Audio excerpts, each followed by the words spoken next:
In our last video, we showed you exactly how we would recommend to package up your cask beer at home. And this is the most enjoyable bit because we're going to be putting a beautifully conditioned pint on our beautiful beer engine and supping it out of the glass.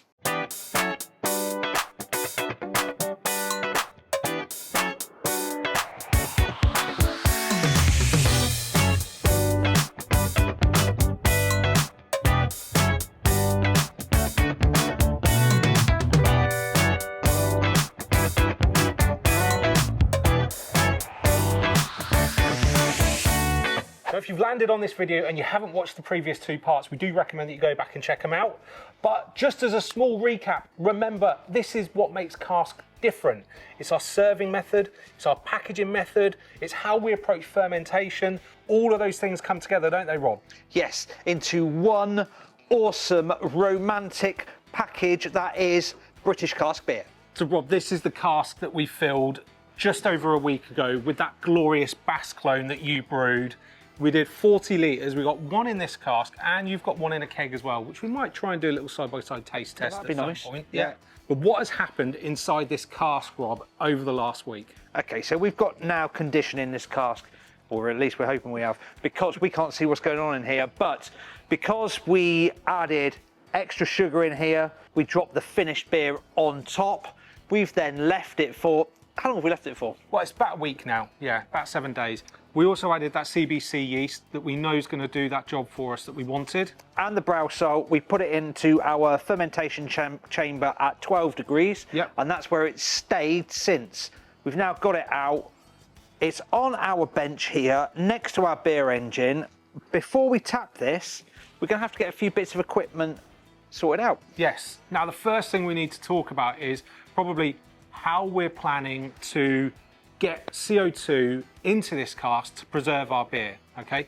So we've got our CO2 bottle with a regulator attached to it. Now, in your home setup, you're probably gonna want a secondary regulator because you're gonna have kegs feeding off of that CO2 bottle. We don't have that here, we don't need to because we're just feeding the cask. So we're going from that to our aspirator. And on the aspirator, we've used some braided hose, Jubilee clips. Yep. Yep, the butterfly Jubilee clips to hold the braided hose in place. Then actually, to step us onto the right beer and gas line that we needed, what did we use there? We've used barb connections that go on the inside of the braided line. Yep. And they go straight out to John Guest fittings. Yeah, so simple, Super push simple. fit. If you've been doing any kind of dispense at home, you'll be super familiar with it. Just gives us that bridge that we need between the two kind of sizes really easily. So our gas side of things is set up to the point where we need it at the moment. Now, beer engines. We need to talk a little bit about this, don't we? We absolutely love beer engines and they are plentiful on sites like eBay. There's loads of second-hand beer engines for sale in various different states of repair. You can buy, actually, it's a great part of the hobby, buying a beer engine that needs complete renovation, and you can literally completely strip it back and you can make it as new again, or you can buy ones where someone else has done that for you or something in between. Actually, it's a great part of the hobby. And I have to say, this is my beer engine from home, which in terms of the internal workings works absolutely brilliantly. However, it was looking a little bit faded and tainted, wasn't it? Well, it was very tainted. So yeah, I just gave it a bit of a rub with a bit of wet and dry, and we've now gone for the brushed brass look. Brought it up to date slightly. It looks absolutely gorgeous. I'm liking it, James. Yeah. Now, on the back of all beer engines, you're going to see the cylinder. Now, the way a beer engine works is it's a pump, okay? It is literally pumping the beer from the cask into your glass. And you can see that on the back. Now, at the bottom of that cylinder is where you're going to attach your braided hose that's going to be bringing the beer from the cask to the beer engine. Again, butterfly clips to tighten that up, keep it in place. It's worth noting, some of these beer engines, mine included, has 2 John Guest fittings on them. And you might be thinking, well, what are they for? What that actually is, it's a cooling jacket that sits around the cylinder. Now, for us, home use, it could be an option for us to hook that up to some kind of cooling line. It's quite a task, but in a pub where you've got lots and lots of different casks maybe set up, or maybe you're not serving casks as regularly as your keg beer, what it does is it helps keep the beer that's sat in the cylinder, nice and cold, ready for the next person that orders a pint of that beer. Yes, because most hand pulls, James, have a cylinder that holds a quarter of a pint. They're actually known as quarter pint hand pulls. So it's actually a fair amount of beer that's held in that cylinder. Yeah. So yeah, if you are in a commercial setup, that definitely makes sense. We don't have to worry about it too much at home. So that's a bit about the beer engine. Now, there are other serving options that we've talked about, such as, you know, the tap that goes straight in through the keystone so you can do gravity pour. But we know that you're really chasing the experience here, right? Which is why beer engines are going to be the preferred option. And actually, what we see online and on other people's videos is people wanting to serve through a beer engine because it gives you the most traditional experience. Also, on our braided line that comes from the cask to the beer engine, we have put in a demand valve. Yeah. Now, what that demand valve does is actually stops any beer flowing either back once we're not using the beer engine. We don't want any suck back as such from the what's held in that beer cylinder down the line. Yeah.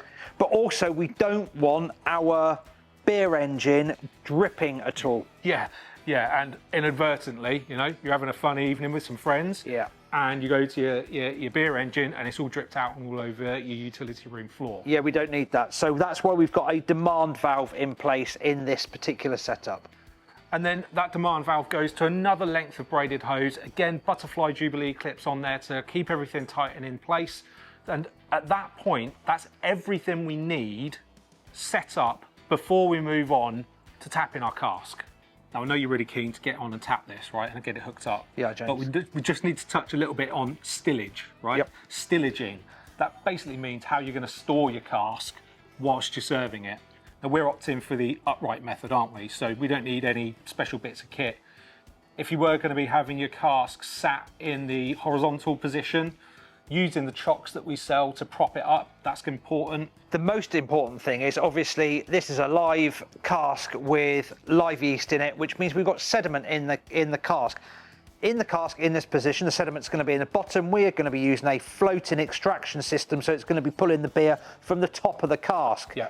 If you have got your cask laid down, obviously we don't want to be moving it about. If you've got your cask laid down and you've got a tap directly on the cask, you really need to think about that, because once it's tapped, you don't want to be moving it. No, and if it gets knocked, bumped, moved around, that's going to disturb some of the sediment and you might end up with a murky pint. James, I have got a bucket full of no rinse sanitizer here. In that bucket is everything that I'm going to use to draw the beer out of the cask. Yep. And also I've got the tubing in here that leads directly to the beer engine. Okay, why have you done that? I've done that because although we've cleaned our beer engine, we've used pipeline Yep. on the beer engine, I still need to pull sanitizer through, which I'm going to do right away. And because, as we've told you, it's a pump, we don't need any CO2 pressure or anything. We can just literally use the beer engine to pull the sanitizer through the complete system. It will take a few pumps. Right, sanitising of the insides of the beer engine done? Yeah, it is. And we now know that our actual tubing and beer engine is completely primed with sanitizer. Yeah. That's just sitting in there. And actually, you can sit in there for as long as you want.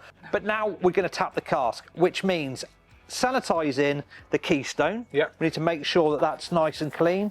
And you've got a nice little scrubber there as well. I've been watching videos, James, and in the trade they use a scrubbing brush, so that's what I'm doing.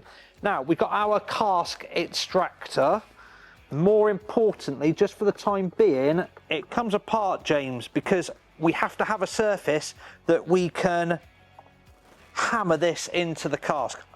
Very important thing that I'm going to do right now is close that valve. Yes. Now that's the valve that's going to vent the cask once we've hammered the extractor in, right? Yes. Now, as we explained in the first video, the extractor comes in two parts. This bit gives us a solid seal, so we're not going to, the minute we hammer it in, get beer exploding out through the top of it, but then it just gives us a really solid surface to... It's also protecting the thread as well. Yeah, moment of truth. We're doing it. Ready? Go.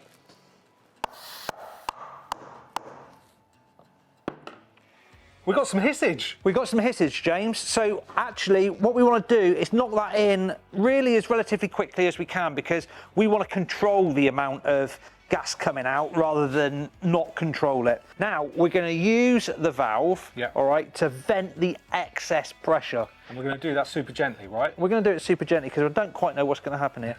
I'm also not going to stand there. Oh. Okay, yeah, that's probably enough. Leave it, don't open it fully. I know what you're like, you're going to open it and we're going to get wet. No, it's fine actually, we're not going to get wet, and I can open it fully because I'm going to need to take this off so that I can pass through the floating dip tube. So we need to actually vent the cask completely. Right, so before we actually add our extraction system, we're going to want to set the gas up on this John Guest fitting here. So James, get the gas. Okay, so obviously this is all being set up for the purposes of videoing.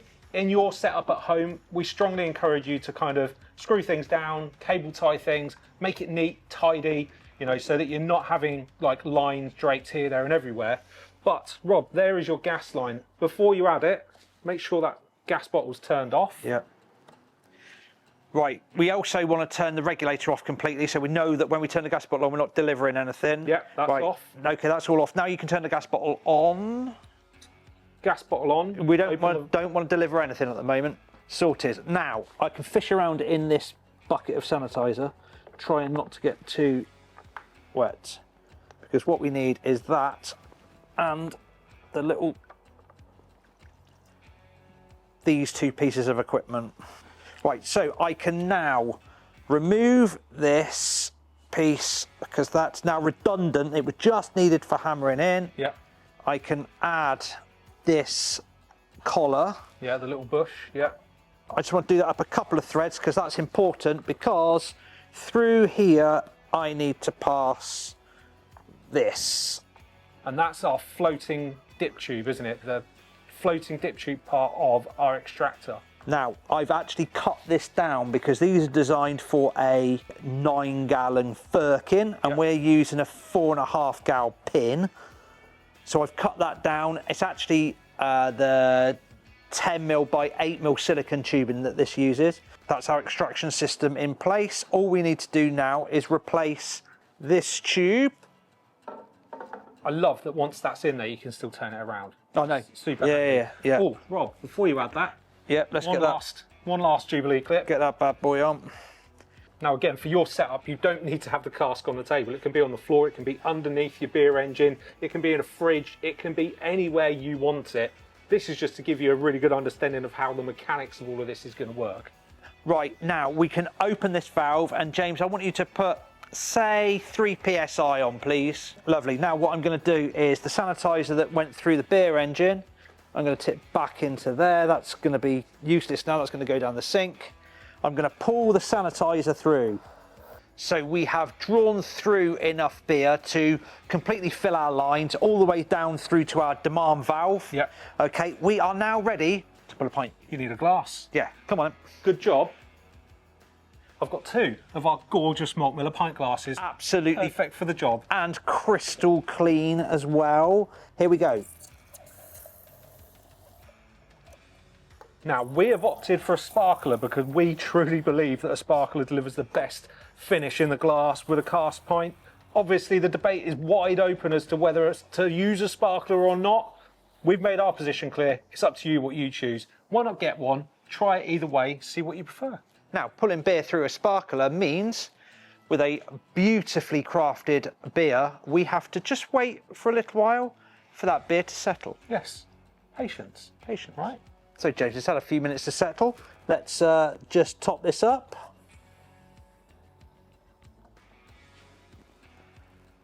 Would you look at that? Beautiful. That absolutely looks cracking, and I have to say you've done a fantastic job with that pour. Lovely domed top on it. Very inviting. It's looking beautiful, clearing down an absolute treat. Yeah, that lovely cascading going through the pint, and that head looks so creamy. Right, you need to get me a pint poured as well. Yeah, okay, well you hold that one. There you go, James. Beautiful. Yours has been sat there where you've been pulling that. Looks great.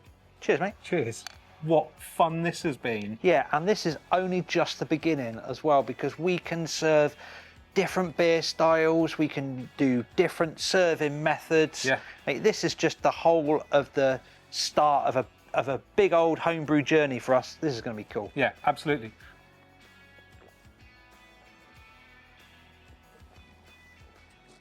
Beautiful, soft carbonation. Condition of this is absolutely lovely. Lasting head, real smooth and moussey, clinging to the glass. Yeah. But the actual flavours there, it's like It's beautiful. having the pub at home. That is wonderful. We could wax lyrical and use loads of explanatory words to describe this beer, but you've just summed it up. This is actually like being at the pub at home, and not like anything I've done at home with this beer engine and a corny keg. Yeah. There's so much fruit character in there, like subtle malt sweetness, like that, almost like jammy kind of fruitness as well from the malt bill in the Bass clone that we've got. Mate, you've done a sterling job brewing it as well. Well, actually, hats off to Martin Rake, because that's his Bass recipe, I believe. It is. We did push the minerality on this though, didn't we? And I know everybody asks us about things like that, but this isn't a grain to glass video, but we did push the minerality in it up. Not quite towards full Burtonisation, but there was a fair bit of gypsum added to this. Right, should we have a small discussion about a sparkler, James? I mean, for me, it's quite a short conversation. You should use a sparkler. Yes, I actually really like the way that it really does knock out that carbonation out of the beer, puts it all into the head lasts to the bottom of the glass, and it's sort of smoother, creamier, and I believe softer. I think there's probably one way to settle this. We've got a cask of Bass here, right? Yeah. We've got a sparkler. It's very easy to take that sparkler off. Take it off, yeah. And see what difference it makes to the serve. Who's going to pour their beer away? No one. We'll get a pint from Martin. Now, as we said, the sparkler conversation and debate is definitely a hot topic, and there is clearly a north and south divide. In the south, it's quite common that you will not find a sparkler. In the north, well, you're going to find a sparkler everywhere. So, Martin, as somebody that's drunk a lot of Bass, but also because you are from the Midlands, you represent probably the bridging point in the country where the debate is probably the most hot and where there's the most variety across drinking culture. The other thing is, James, I've actually lived in Yorkshire as well as living down south. So I've kind of experienced both ends of the scale. Yeah. So we've got 2 glasses of Bass here for you. So what we're going to do is we're going to get you to try both of them and settle this debate once and for all. I don't think it's going to settle it once and for all, James. Okay, well, Because it's an ongoing. I have to say, this is the non-sparkler, yeah? Yeah. It looks a lot creamier, but that could be the barman. You know, it could be a very bad barman. Tastes good. Does Creamy. it taste like Bass, like your recipe? Yeah, it does. Good. We've Yeah. done a good job there. He has You've done done a good job. He has done a very good job brewing this. Both taste really, really good. But if I had a preference, it's going to be the sparkler. Why? It just seems to, the head seems to be staying there a little bit better. Although look at the lacing on that bad boy. Great on that. Yeah. Yeah. I'm not sure. There's just a taste preference, just a bit smoother, a bit softer.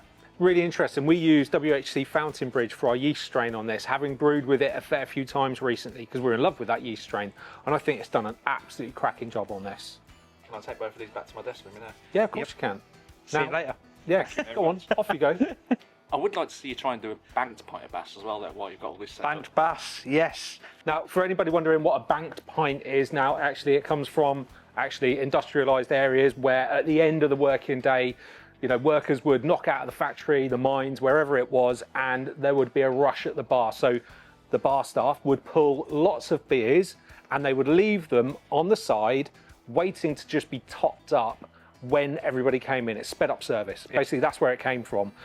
The methodology is you pull a pint quite vigorously, you end up with a big foamy head on it, you leave it, that head kind of recedes but also sets a little bit, almost goes a bit rocky. Yeah. And then as soon as you're ready to buy that pint, drink that pint, the barman tops it up with a bit of fresh beer underneath, you've got a banked pint. Come on then, barman. How long has that been sat? Well, it's been sat now in the fridge for a few minutes. It was longer than a few minutes, James. Yeah, it was. Oh, mate, absolutely nailed it. Gorgeous. First ever attempt at pouring a banked pint. That's brilliant. It's got a little hat on. Yeah. Right, go on then, tuck in, see what you think. Want to see you get a moustache.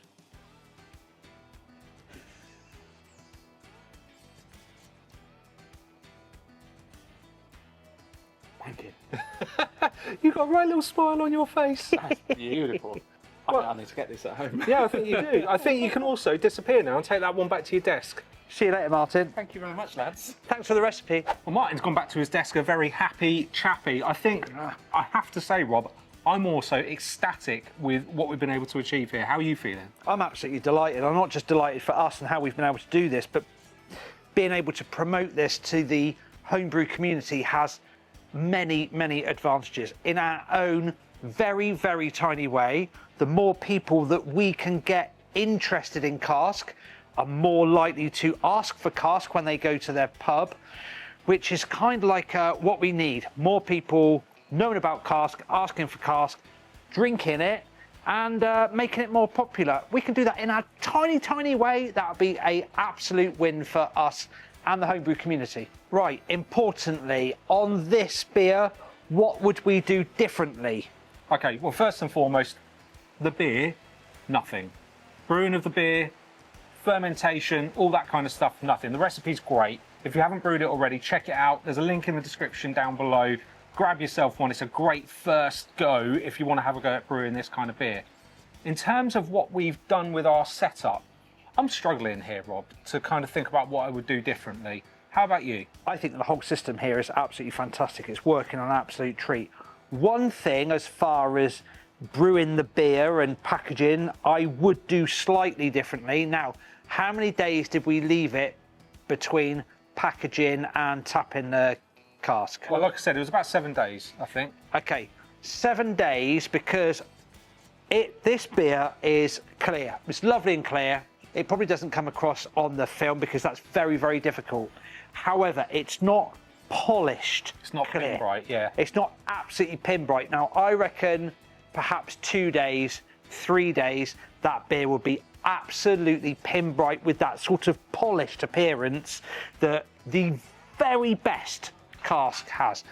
As a first attempt, putting it all together and serving it, I think that we've done a really good job here. Yeah, and actually one thing we didn't do was leave the cask in position to settle for a good 24, 48 hours. Yeah. We literally brought it out of our fermentation chamber to here when we got this all set up.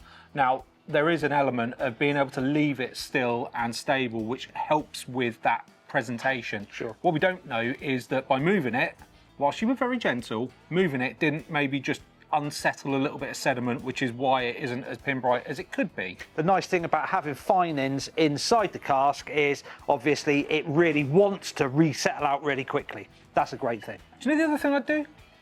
I'd get a second beer engine and put another tap on it, because actually this extractor comes with a second line, so you can put another one on there. Yeah. That would be quite cool, to have 2 beer engines on the go at the same time.